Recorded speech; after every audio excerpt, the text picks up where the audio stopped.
8 new facts about COVID-19 that you won't hear from the mainstream media or from public health officials. Since they won't report the latest science and data to you, I will. According to a new meta-analysis of COVID-19 data and studies, children are less likely than adults to acquire COVID-19 from an index case.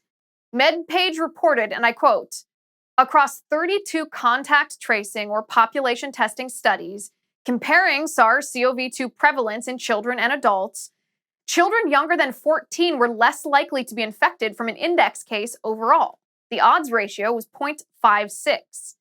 And specifically in studies examining household transmission, the odds ratio is 0.41, end quote. That means kids are half as likely to catch COVID as adults.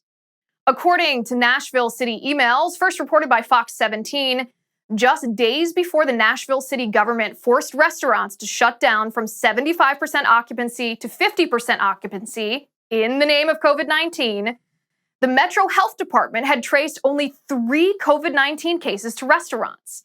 That's 3 cases out of a total of nearly 11,000 in the city. And yet, the mayor, John Cooper, shut down bars and choked restaurants, causing many restaurant owners in Nashville to say they will go bankrupt due to the outrageous shutdown.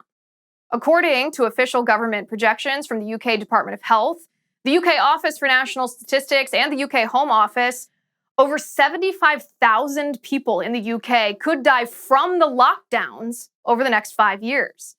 Keep in mind, the total number of people who have died from COVID-19 itself in Britain is 42,000. But the government-mandated COVID-19 lockdowns could kill nearly twice that number. In fact, this same British government document shows 16,000 people in March and April alone died due to the chaos in hospitals and nursing homes. And yet, COVID-19 lockdowns in Britain continue.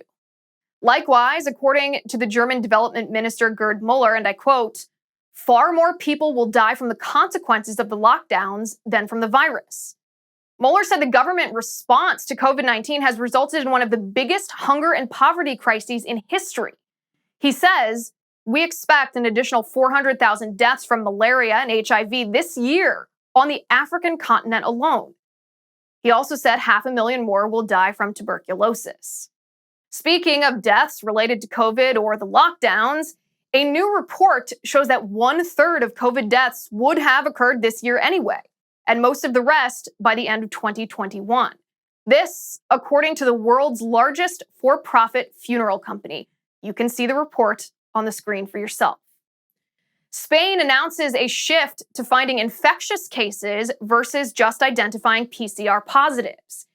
In other words, Spain is changing their definition of a new active case to require that the person testing positive be symptomatic. This comes after a New York Times report claimed that 90% of positive COVID-19 PCR tests should be negative because the majority of PCR tests were relying on way too many amplification cycles to identify the genetic material of the virus. By doing so, they were identifying inactive, dead, or clinically insignificant amounts of the virus. And the majority of those positives were in patients who were not contagious and some not even symptomatic. Similarly, illustrating this point, a June paper about PCR cycling, viral loads, and clinical outcomes found that not one of the 678 patients admitted to 2 New York City hospitals in April had a PCR cycle threshold over 36. In fact, 2/3 of the 678 patients had a PCR cycle threshold under 30. Finally, according to a Harvard meta-study, hydroxychloroquine may work as a prophylactic against COVID-19.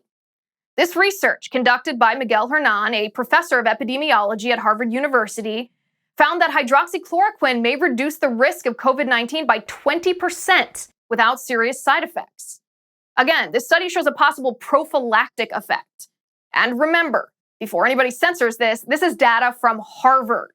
Since public health officials, elected Democrats, and the mainstream media refuse to report any of this to you, I will.